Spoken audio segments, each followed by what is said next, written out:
નમસ્કાર. આજે આપણે ઇથેરિયમના ચાર્ટનું લાઈવ એનાલિસિસ કરીશું. સૌથી પહેલાં આપણે આવી જઈશું વન ડેમાં, જ્યાંથી આપણે એનાલિસિસ ચાલુ કરતા હોઈએ છીએ ત્યાં.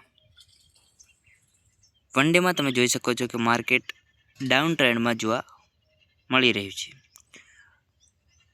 અને ફેબ્રુઆરીથી કરીને માર્ચ સુધી એટલે કે એક મહિનો માર્કેટ વોલેટાઇઝ થઈ રહ્યું છે, જે તમે જોઈ શકો છો. જે એક રેન્જ બનાવી છે, આપણે જોઈ લઈએ, રેન્જ દોરી દઈએ.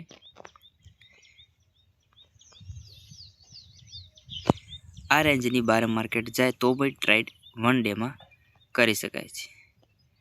વન ડે પરથી આપણે આવી જઈશું 4 અવરમાં.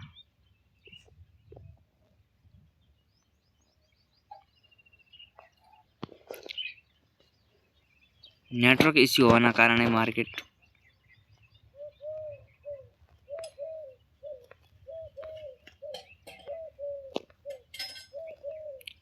જે વન ડેમાં જોવા મળતું હતું એ જ આપણને 4 અવરમાં જોવા મળે છે. 4 અવર પરથી આપણે આવી જઈશું 1 અવરમાં. 4 અવરમાં કઈ લેવલ ખાસ જોવા મળ્યા નહોતા, એટલે આપણે કંઈ પણ માર્ક નહીં કરીએ. 1 અવરમાં આપણને આ જગ્યાએ આપણને એક સ્વિંગ જોવા મળે છે, જ્યાંથી ટ્રેન્ડ બદલી શકે છે.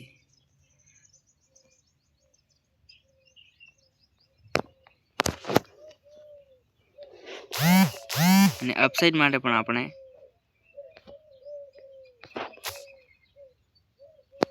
આ સ્વિંગથી એન્ટ્રી લઈ શકીએ છીએ. 1 અવર પરથી આપણે આવી જઈશું 30 મિનિટમાં.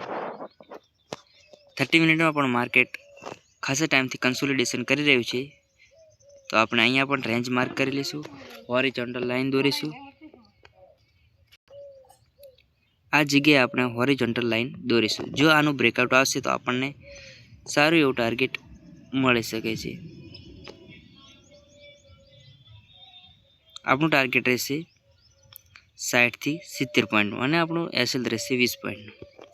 આપણે હંમેશા 20 પોઈન્ટથી વધારે ઇથેરિયમમાં એસએલ નથી રાખતા. 30 મિનિટ પરથી આપણે આવી જઈશું 3 મિનિટમાં, જ્યાં આપણે ટ્રેડનું એનાલિસિસ કરતા હોઈએ છીએ, કે જ્યાં આપણે ટ્રેડ લેતા હોઈએ છીએ ત્યાં.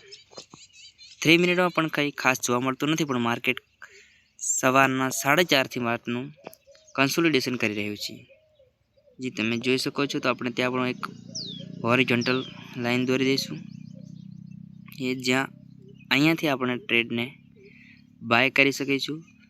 બ્રેકઆઉટ આવે તો, અને બ્રેકડાઉન આવશે તો આપણે 2108 લઈશું. જે બ્રેકઆઉટ આવશે તો આપણો ટાર્ગેટ રહેશે, આપણો ટ્રેડ 2141 લેવાનો થશે. 41 થી 2121 સ્ટોપ રહેશે, અને આપણું ટાર્ગેટ રહેશે જે આગળ હોરિઝોન્ટલ લાઈન હતી તે, એટલે કે 60 પોઈન્ટનું ટાર્ગેટ રહેશે.